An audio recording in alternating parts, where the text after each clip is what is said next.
Hello students and my dear friends, I am Dr. Shalini Shukla and today is 28th of February 2022, Monday.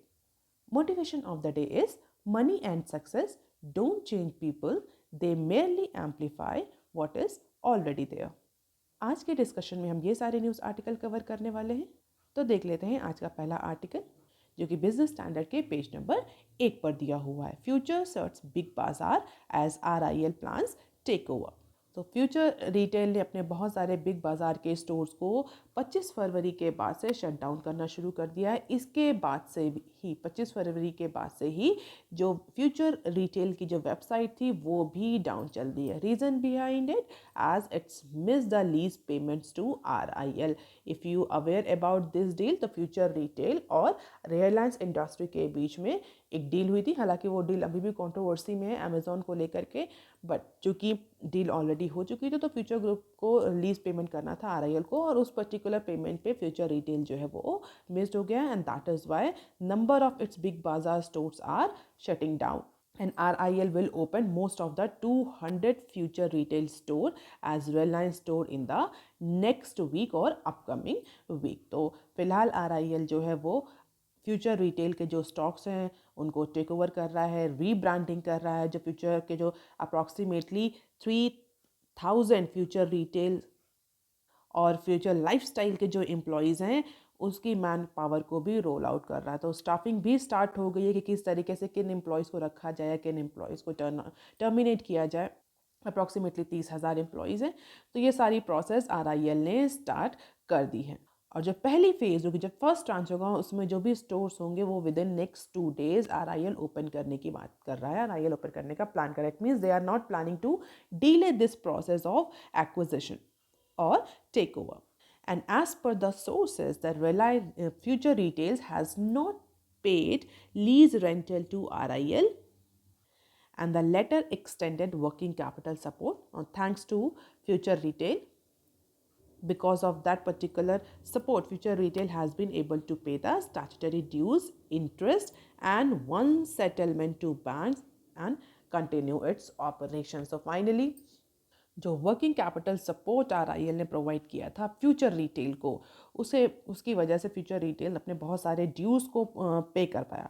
But now future retail owns the RIL towards this working capital support, और उसी के तहत RIL has started taking possession of these particular big Bazaar stores of future retail. हालांकि जो cases Amazon ने file किए थे वो अभी भी दिल्ली हाई कोर्ट में और नेशनल कंपनी लॉ ट्रिब्यूनल में पेंडिंग हैं। बट चूँकि RIL का ये कहना है कि जो लीज थी, जो कि वर्किंग कैपिटल सपोर्ट RIL ने प्रोवाइड किया था फ्यूचर को, फ्यूचर उसको पे बैक नहीं कर पाया, और इसीलिए जो रिलायंस है वो फ्यूचर के जितने भी जो बिग बाजार के स्टोर्स हैं उनको एक्वायर कर रहा है। And RIL's action preserve the value of future retails and will allow the scheme.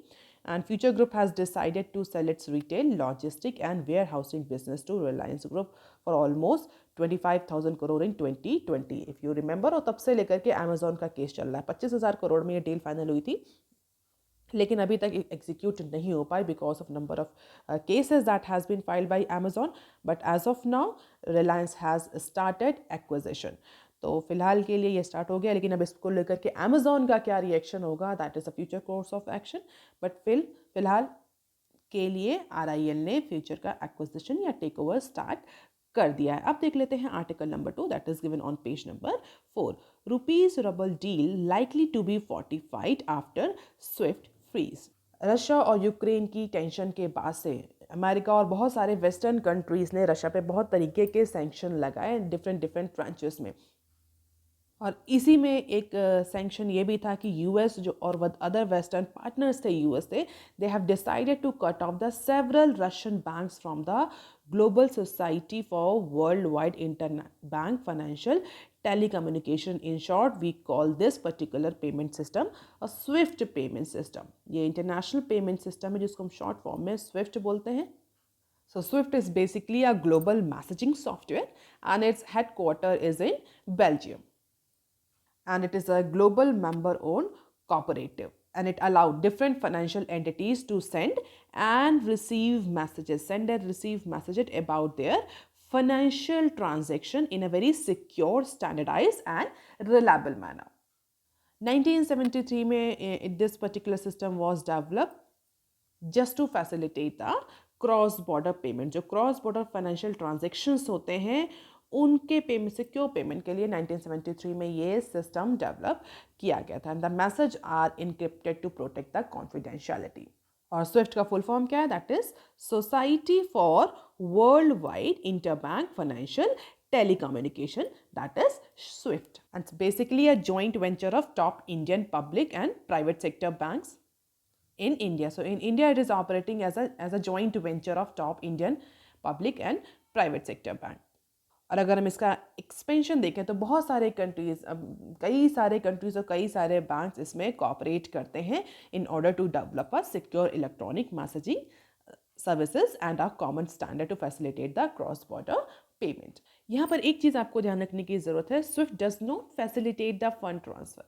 Rather, it sends payment order which must be settled by the correspondent accounts and that the institution have with each other. तो ये आप इसको confuse नहीं करेंगे. It is not a fund transfer mechanism. It is basically a secure financial messaging career. तो अभी जो Russia और यूक्रेन के बीच में जो टेंशन चल रही है, जिस तरह से रशिया ने यूक्रेन का इन्वेजन स्टार्ट किया, उसके बाद से यूएस और उसके अलाइड कंट्री, हम बोल सकते हैं जो वेस्टर्न कंट्रीज़ हैं, उन्होंने रशिया के बैंक्स को इस particular financial telecommunications payment system से बैन कर दिया है. So now Russian banks can not access this particular swift system. और ये इसीलिए किया गया है कि जिससे कि रशिया पे एक तरह का प्रेशर बने, जो रशिया जो मिलिट्री पुल बैक आइसोलेट करे या जो भी यूक्रेन में जो भी मिलिट्री इन्वेजन चल रहा है उसको फिलहाल के लिए बंद करे. क्यों? क्योंकि अगर स्विफ्ट से बर्खास्त कर दिया है बहुत सारे रशियन बैंक को तो it will create a financial pressure on Russia, क्योंकि बहुत सारे जो ट्रांजेक्शन्स हैं वो नहीं हो पाएंगे because of the non communication through Swift. And because SWIFT is a secure messaging system that facilitates the rapid cross-border payments and principal mechanism for financing international trade. और जैसा कि मैंने आपको बताया कि जो एक्सपेंशन है, जो स्पैन है ऑफ बिजनेस वो बहुत ज़्यादा है. अप्रॉक्सीमेटली 11,000 जो बैंक्स हैं और 200 कंट्रीज़ जो हैं इस पर्टिकुलर सिस्टम से एसोसिएट होते हैं. तो 11K and 200 countries are associated with this system. And 5 Russian banks are facing the ban, that is including state-backed Sberbank and VTB, and that makes around half of the Russia's banking asset. तो 5 banks ऐसे हैं जो कि इस particular ban को face कर रहे हैं, जिसमें से 2 बैंक्स जो ऐसे हैं जो कि आधे से ज़्यादा बैंकिंग असेट एक्वायर करते हैं रशिया का. तो डेफिनेटली इस पर्टिकुलर बैन के बाद रशिया माइट बी और must be facing certain financial troublesome with those countries to whom Russia is having close financial ties, जिसमें से इंडिया भी एक है. But now India is working to strengthen the rupee ruble trade arrangement with Russia separately. अगर current government की बात करें, जब से करंट गवर्नमेंट रिज्यूम हुई है 2014 से, trade in rupee rouble account has increase many fold. अब कई बार क्वेश्चन उठता है कि इंडिया क्यों सपोर्ट कर रहा है इस समय रशिया को इस पर्टिकुलर पेमेंट सिस्टम के लिए. तो इसका सीधा सीधा इम्पैक्ट है नेशनल इंटरेस्ट, क्योंकि इस स्विफ्ट से अगर रशिया को बैन कर दिया जाएगा इसका इम्पैक्ट केवल रशिया पर ही नहीं देखने को मिलेगा, इसका इम्पैक्ट इंडिया पर भी देखने को मिलेगा, क्योंकि इंडिया से बहुत ज़्यादा ट्रेड टाइज हैं रशिया में. तो इंडियन जो एक्सपोर्टर्स हैं, इम्पोर्टर्स हैं, वो इम्पैक्ट करेंगे. And that is why India is looking for alternative mechanism for strengthening in rupee and rubble trade arrangement. और अगर इम्पैक्ट की बात करें तो इंडिया में सबसे ज़्यादा फर्टिलाइजर सेक्टर या हम बोल सकते हैं एग्रीकल्चर सेक्टर जो है वो इम्पैक्ट होगा इस डिसरप्शन से. And one way to deal with Russia is to reinforce the rupee rouble account advice bankers. And government is actually thinking to reactivate this particular rupee rouble account in to this circumstances simply to just soften the sanction blow on Russia so that the Indian exporters or Indian importers may not get very much impacted by this particular US sanction. तो जो India Russia के बीच में जो trade हो रहा है वो फिलहाल के लिए इस रूपी रबल अकाउंट से मेंटेन किया जाएगा, because there is already number of accounts and trade mechanism available to Russia. So swift का के से बैन होने के बाद से रशिया और इंडिया के ट्रेड पर बहुत ज़्यादा इम्पैक्ट नहीं पड़ेगा। इसके अलावा जो रशिया और यूक्रेन की जो क्राइसिस चल रही है उसको लेकर के गवर्नमेंट, इंडियन गवर्नमेंट और ज़्यादा कई एफर्ट्स ले रहा है in order to evacuate the Indians from Ukraine. This article is basically associated with all news that Business Standard has covered today on Russia and Ukraine crisis. तो मैंने सारे articles को एक पर्टिकुलर सेक्शन में combine कर दिया है। तो पहला जो आर्टिकल था वो इंडिया और रबल को लेकर के जो ट्रेड अरेंजमेंट किए जा रहे हैं उसको लेकर के था। इसके अलावा जो रशिया और यूक्रेन की क्राइसिस की वजह से यूक्रेन में जो इंडियन स्टक हो गए हैं उन इंडियंस को वापस लाने के लिए Indian government has launch the operation Ganga. और इस तरह के कई सारे ऑपरेशन पहले भी हो चुके हैं इंडियन गवर्नमेंट के through for evacuating Indians from different countries. तो आप मुझे कॉमेंट सेक्शन में कुछ ऐसे ही इवैक्यूएशन ऑपरेशंस के नाम बताएंगे आज कि ऐसे कौन कौन से अदर ऑपरेशन से जो इंडिया ने परफॉर्म किए थे to rescue Indian that was stuck into the other countries. तो इस ऑपरेशन को ऑपरेशन गंगा नाम दिया गया। And this is a very probable question in your upcoming exams if you are preparing for any sort of competitive exam. पूछा जा सकता है कि जो भी गवर्नमेंट ने इवैक्यूएशन किया यूक्रेन से इंडियन का, उस ऑपरेशन को क्या नाम दिया गया? Operation Sankat Mochan, operation Ganga, operation Yamuna. तो the right answer will be the operation Ganga. So to quicken the process of rescuing the Indian stranded in Ukraine, foreign secretary has taken the new steps including opening fresh exit points just safe for them to leave the country. तो operation Ganga start किया गया। इसके अलावा कई सारे evacuation programmes जो हैं वो अदर जो एविएशन कंपनीज हैं वो भी कर रही हैं। और अगर जैसे कि एयर इंडिया की बात करें तो air India's evacuation flight costing ₹8 lakh per hour. हालांकि जो फ्लाइट कंपनीज हैं या बोल सकते हैं एविएशन कंपनीज है, they are charging very much amount of money from the passenger. तो इस तरह के एलिगेशंस भी देखने को मिल रहे हैं कि जो प्राइवेट कंपनीज हैं, प्राइवेट एविएशन कंपनीज है, they are charging unreasonably and they are taking this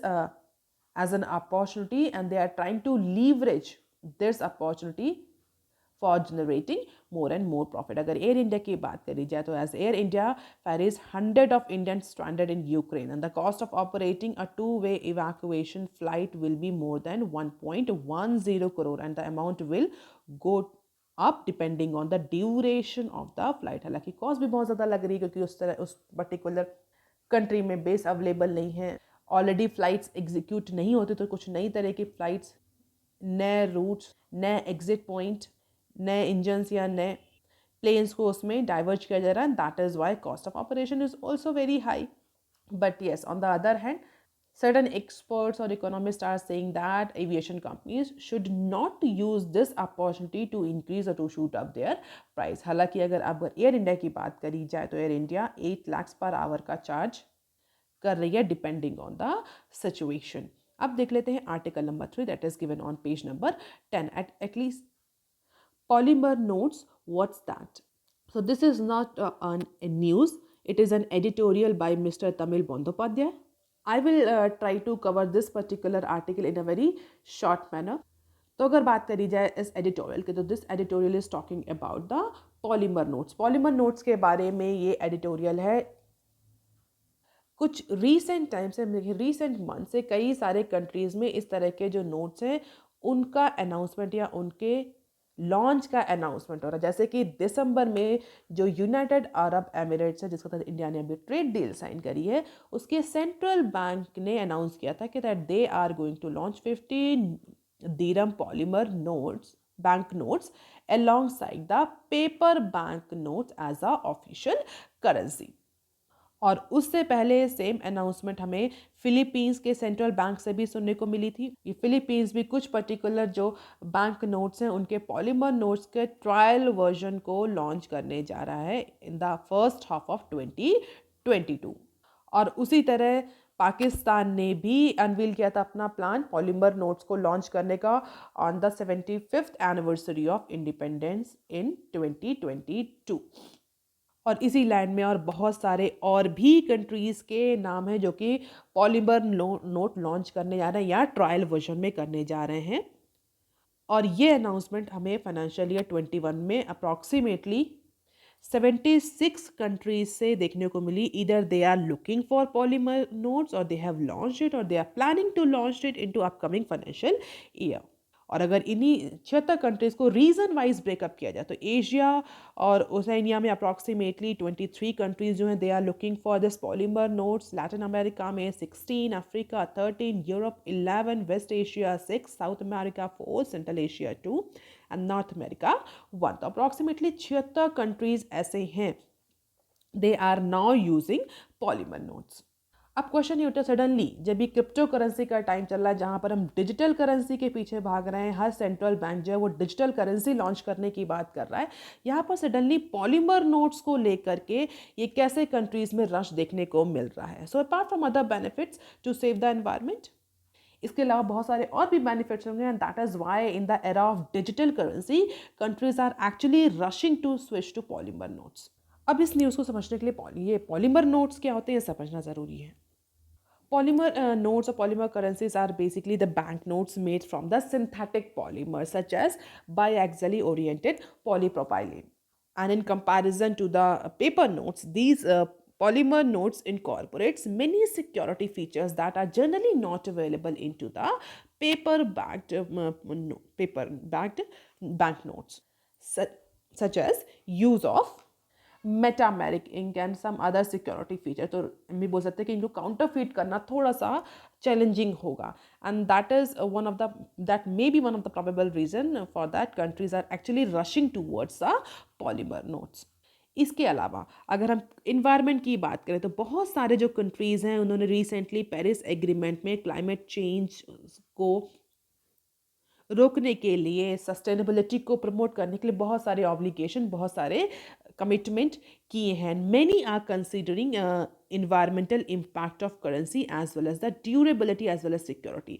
So apart from the durability and security of the polymer notes, countries are also considering a sustainable aspect of polymer notes, क्योंकि जो paper notes होते हैं उनको produce करने में, उनको long time तक maintain करने में बहुत सारा इन्वायरमेंटल डैमेज होता है. That we are not going to discuss here.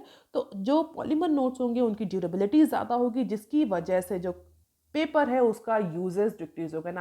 I hope that many of you might be knowing कि पेपर के जो अल्टीमेट सोर्स होते हैं वो ट्रीज होते हैं.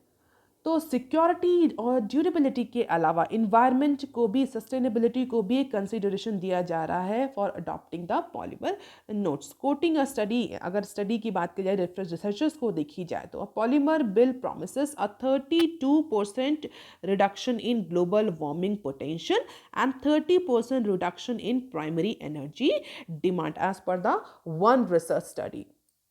और आईएमएफ ने भी इस चीज़ को इंडोर्स किया. आईएमएफ का ये कहना है कि अगर हम हिस्ट्री को देखें तो जो करेंसी रही है, मनी रही है, ऐसा नहीं कि वो सिर्फ कागज़ से ही बनी है. अलग अलग कंट्रीज़ में मनी या करेंसी को बनाने के लिए डिफरेंट मटेरियल का यूज़ हुआ है, जैसे कि leather, shell, precious metal, cotton paper and most recently plastic. और अगर करेंसी के मटेरियल में चेंज हो रहा है, there is any change in the material, that is simply the reflection of social and political climate of that particular time as well as the available technology and resources. And in the contemporary scenario, we are more concerned about the environment, we are more concerned about the sustainability. तो हमारे environment, हमारे resources, हमारी technology के according जो polymer notes हैं, they are more suitable. In 13th century, Marco Polo reported back to Europe from its travel to use of paper rather than coins. तो इस तरह के इवेंट्स भी देखने को मिलते हैं कि कभी कभी जो बड़े बड़े ट्रैवलर्स थे, जो बिजनेसमैन थे, उनको उनके कंट्रीज में वापस भेज दिया गया क्योंकि उन्होंने जो प्रॉपर करेंसी थी वो यूज़ नहीं करी थी, जैसे कि पेपर करेंसी को यूज़ किया इंस्टेड ऑफ कॉइन्स. और उस समय पेपर करेंसी यूरोप के इमीडिएटली बोले 1666 में तुरंत पेपर करेंसी का स्टार्ट हुआ था. तो ऐसा नहीं है कि हमेशा से जो करेंसी रही है, मनी रहा है, वो हमेशा से पेपर के ही फॉर्मेट में रहा है. Shell, precious metal, leather, depending on the resource, technology, political and social scenario of that particular contemporary time. और अगर पेपर नोट्स की बात करें तो पेपर नोट से एसोसिएटेड बहुत सारे लिमिटेशंस हैं. एक तो सिक्योरिटी फीचर तो होता ही है, बहुत जल्दी काउंटरफीट होता है, हालांकि इसको लेकर के वर्क किया जा रहा है. इसके अलावा ड्यूरेबिलिटी को लेकर भी बहुत ज़्यादा कंसर्न होते हैं पेपर नोट में. Apart from it, environmental damage जो होता है, ट्रीज़ जो डिफॉरेस्टेशन होते हैं, एनर्जी रिक्वायरमेंट होती है वो भी बहुत ज़्यादा होती है, मेंटेनेंस कॉस्ट जो आती है पेपर नोट्स की वो भी बहुत ज़्यादा होती है। तो ये सारे जो लिमिटेशंस हैं they are associated with paper bank notes, और इन्हीं को लेकर के जो गवर्नमेंट्स हैं कंट्रीज से they are now more concern and they are actually looking for some material that is more durable, that have more longevity, more security feature, and here comes the role of polymer notes.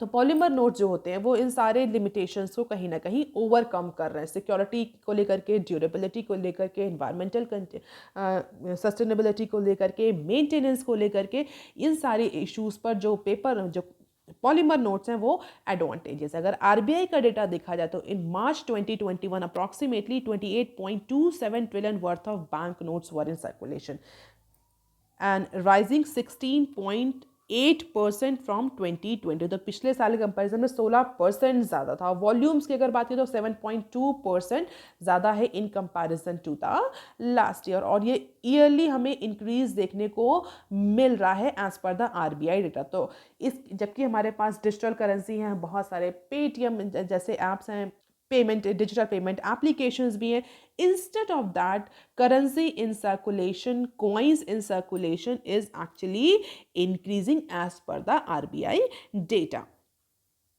तो कई सारे studies का ये कहना है कि अभी भी फिलहाल करेंसी को लेकर के जो कन्वीनियंस है वो अभी खत्म नहीं। People are actually preferring currency और कॉइन और money over these types of payment applications और ऑनलाइन पेमेंट प्लेटफॉर्म्स। और अगर इंडिया की सूटेबिलिटी की बात करें तो इंडिया में अभी भी करेंसी को या बैंक नोट्स को या कॉइन्स को बहुत ज़्यादा प्रेफरेंस दी जाती है।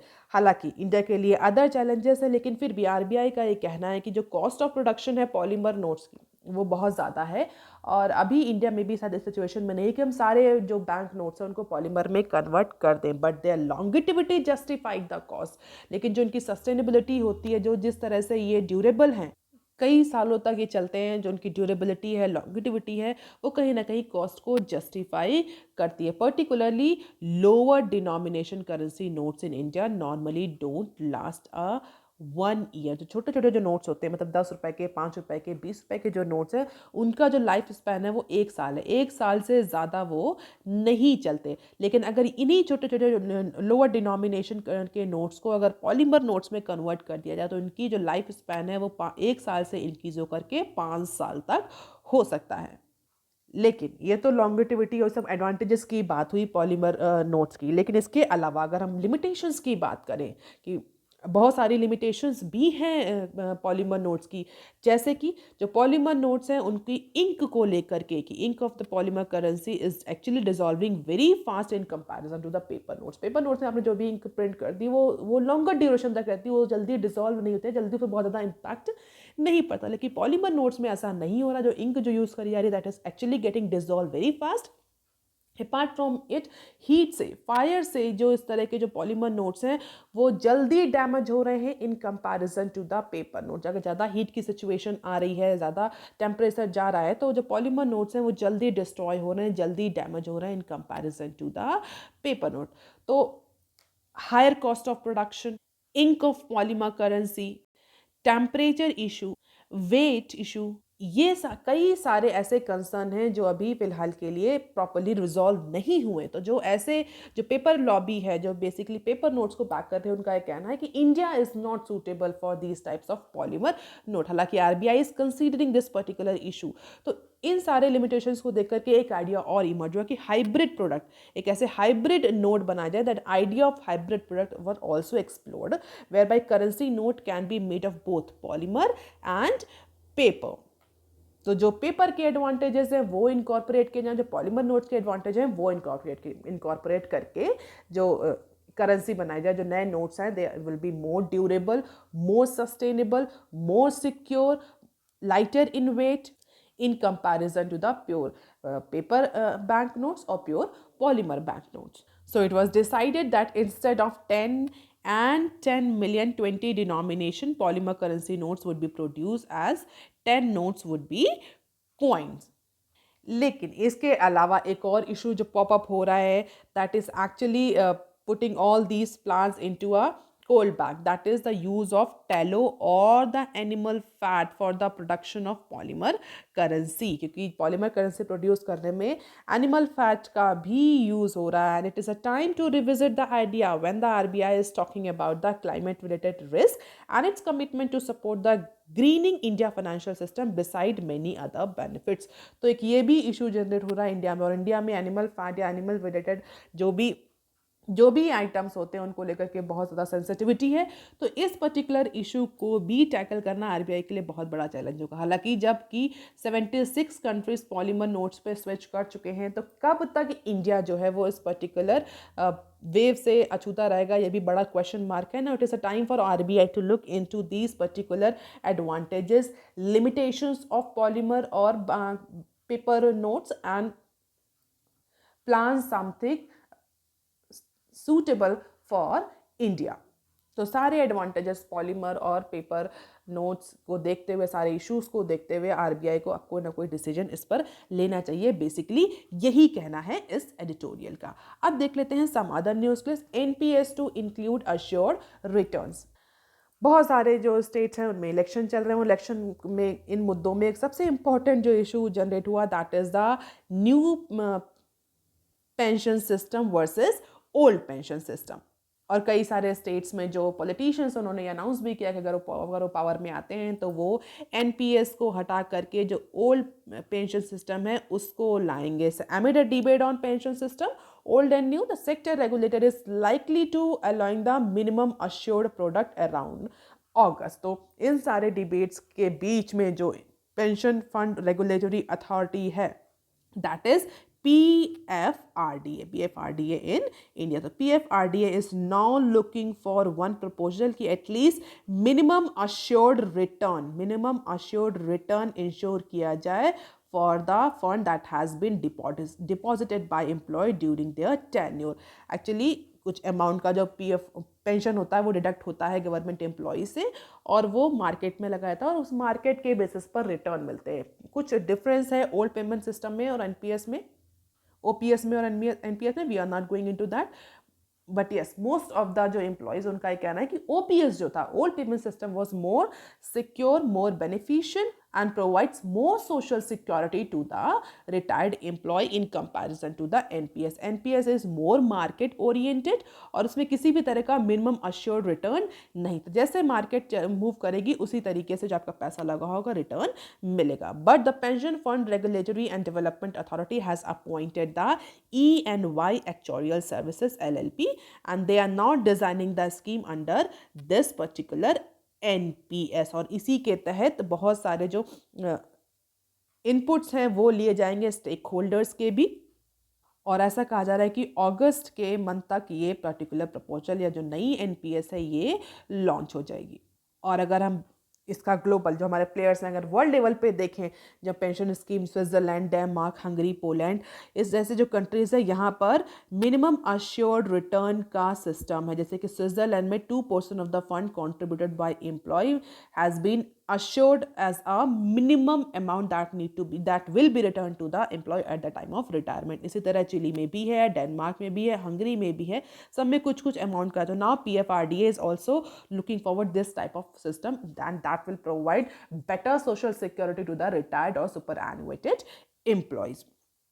अब देख लेते हैं next clip. Ukraine Russia agree to talk sans preconditions. So Ukraine and Russia officials are actually deciding that they will meet for talks at a venue in Ukraine, and this will the first talk between these two countries since Russia unleashed a full-scale invasion of Ukraine last week. और इस talk के लिए कोई भी तरह की pre condition नहीं रखी गई. दोनों ही कंट्रीज ने कोई किसी भी तरह की प्री कंडीशन नहीं रखी गई है. फ़ोन कॉल्स के बीच में जो डिस्कशन हुआ उसके बाद से डिसाइड किया कि दोनों कंट्रीज जो है वो अब बैठ करके किसी पर्टिकुलर प्लेस पर इस पर्टिकुलर इशू को डील करेंगे, और उसमें डिस्कशन होगा कि किस तरह से जो इश्यूज जो प्रॉपर हो रहे हैं जिसकी वजह से ये जो क्राइसिस है ये इंटेंसिफाई हो रही है, इस क्राइसिस को रिजॉल्व किया जाए. तो फाइनली एक पॉजिटिव रे ऑफ होप देखने को मिल रही जहाँ पर Ukraine and Russia are agreeing to talk. अब देख लेते हैं नेक्स्टली फ्राइट रेट में see more hike as we discuss कि जैसे कि रशिया ने स्टार्ट कर दिया है यूक्रेन का इन्वेजन, जिस तरह से टेंशन पड़ रही है उसका इम्पैक्ट हमें इंडिया में बहुत सारे सेक्टर्स में देखने को मिलेगा, चाहे वो इंडिया के एक्सपोर्टर्स ही क्यों ना हो। ऑयल के अलावा अगर बोले क्रूड ऑयल या गैस के अलावा हमें इंडिया के बहुत सारे ट्रेड रिलेटेड सेक्टर में भी इसका इम्पैक्ट मिलेगा, और जिसकी वजह से अभी हमने फर्स्ट न्यूज़ भी डिस्कस करी है कि इंडिया जो है वो रशिया के साथ इंडिया रबल जो अकाउंट्स हैं, ट्रेड अरेंजमेंट्स हैं, उनको ज़्यादा स्ट्रेंथन कर रहा है just to reduce the impact of this tension on Indian importer as well as exporters. और अगर इंडियन एक्सपोर्ट की बात करें तो रिसेंटली जो हमारे एक्सपोर्टर्स हैं वो ऑलरेडी इम्पैक्ट हो रहे थे हाई फ्रिट रेट से और कंटेनर शॉर्टेज की वजह से। जो इंडिया का एक्सपोर्ट है वो ऑलरेडी इम्पैक्टेड था। आप अगर न्यूज़ रेगुलरली फॉलो कर रहे हैं तो यू माइट बी नोइंग कि कंटेनर शॉर्टेज की वजह से किस तरह से इंडिया का जो एक्सपोर्ट है वो इम्पैक्ट हुआ। और freight rates to several port in India has jump to 8 to 10 for last year. पिछले साल के कंपैरिजन में 8 से 10 गुना जो किराया है वो रेंट था वो बढ़ गया था by for these exporter and are already on rise in the last 1 week. और शिपिंग कॉस्ट जो है वो फिर से बढ़ रही है इस पर्टिकुलर टेंशन, जो जियो पॉलिटिकल टेंशन अराइज हुई है रशिया यूक्रेन के बीच से, इसके बाद से फ्रिट रेट जो है वो और ज़्यादा इंक्रीज होने लगे। And according to the shipping companies the cost of chartering 4,200 TEU, that is 20-foot equivalent unit, has soared around $8,000 a day 8 months ago to 70,000 a day now। $8,000 per day से के rate से बढ़कर $70,000 per day के हिसाब से आ गया, जो कि $8,000 पिछले 8 या बोले जो लास्ट 8 मंथ से उसमें था ये रेट फ्रिट का, जो कि अब बढ़ के 8,000 से $70,000 तक पहुंच गया है as a result of Russian invasion, and it is expected to touch approximately $1,00,000 in upcoming weeks. तो फ्रिट रेट जो है वो बढ़ेंगे and definitely that will import the inflation in India as well. तो ऐसे सारे कंट्रीज जो कि ब्लैक सी रीजन में सिचुएट हो रहे, चाहे वो रशिया हो, Ukraine, Georgia, Turkey, Bulgaria, Romania हो, इन सब से इंडिया का अच्छा खासा एक्सपोर्ट होता है और definitely it is going to impact the India's shipping cost as well. India का जो मंथली इम्पोर्ट है इन सारे ब्लैक सी रीजन से अप्रॉक्सीमेटली $1.6 बिलियन का है, और एक्सपोर्ट की बात करिए तो अप्रॉक्सीमेटली $1.4 बिलियन का एक्सपोर्ट होता है इसी रीजन से। और इस रीजन में टेंशन की वजह से जो शिपिंग कंपनीज हैं, करियर कंपनीज हैं, they are worries about the spike in crude oil prices as well as the increasing freight rate. और ऐसा कहा जा रहा है कि अभी और इंक्रीज होगा अगर ये क्राइसिस सब डाउन नहीं होती। अब देख लेते हैं next clip. FDI in LIC to open up fresh scope for this investment. If you are regularly following my news, you must be knowing कि 20% FDI अलाउ किया गया है किसमें, LIC के IPO में। LIC इज़ अ कॉरपोरेशन और उसका IPO आने वाला था, मार्च तक आने वाला था। अब आएगा कि नहीं आएगा ये डिपेंड करता है रशिया और यूक्रेन की टेंशन के सिचुएशन पे, बट इसमें जो 20% का FDI अलाउ किया गया था, NIC वॉज द कॉरपोरेशन। और ये कहना है एक्सपर्ट्स का कि जिस तरह से LIC में डिसइन्वेस्टमेंट की अपॉर्चुनिटी में 20% FDI को अलाउ किया गया बॉडी कॉरपोरेट्स में, and this particular rule is actually opening the new opportunity for other body corporates in the government such as NHAI and AAI, that is Airport Authority of India, which are not registered as a company. I hope many of you might be knowing that LIC is a corporate, और LIC एक corporate है जो कि अपना FDI जो अपना IPO लाने वाला, सॉरी FDI नहीं IPO लाने वाला है, वो मार्च में होना था। फिलहाल के लिए अभी वो शायद पेंडिंग है, वेट एंड वॉच की सिचुएशन में। उसमें 20% FDI अलाउ होता है। ऐसा ही कहना है राइटर का कि LIC एक कॉर्पोरेट बॉडी है और उसमें अगर FDI अलाउ किया गया है 20% का, this is paving the way for other body corporate such as National Highway Authority of India, Airport Authority of India, because these two authorities are actually not registered as company. So Union Cabinet on Saturday amended the FDI policy ahead of big ticket LIC IPO that was scheduled for March, as the current policy allow only FDI in Indian companies, not the body corporates. तो इसीलिए FDI जो है उस जो act है उसको amend किया जा रहा है जिससे कि एलआईसी में एफडीआई अलाउ हो जाए। अभी जो एफडीआई का रूल है उसके अकॉर्डिंग केवल और केवल कंपनीज में ही एफडीआई अलाउ है, बट एलआईसी के आईपीओ को लाने के लिए जो गवर्नमेंट है वो रूल में चेंज कर रही है, and this will pave the way for other body corporation as well.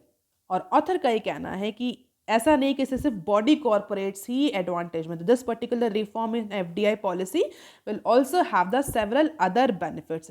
Definitely, it will facilitate the foreign investment in LIC and other body corporates. It will also facilitate the ease of doing business in India with the leads to greater FDI inflow.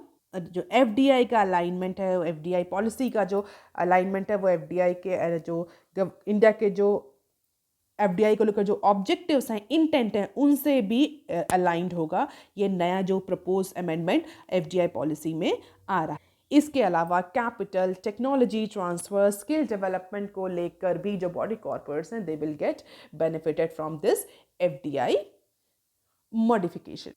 तो ऐसा नहीं है कि जो ये reform लाया जा रहा है बॉडी कॉर्पोरेट्स में एफडीआई अलाउ कर, इसके बहुत सारे इमेंस बेनिफिट होंगे as per the author. This will lead to accelerate economic growth and development across the sector and support the implementation of Aatmanirbhar Bharat. So finally government is going for change in to FDI policy where it is going to allow the 20% FDI in to body corporate. So that is all for today, students. If you want lecture PDF, you can join my Telegram channel. You can also follow me on other social media platforms.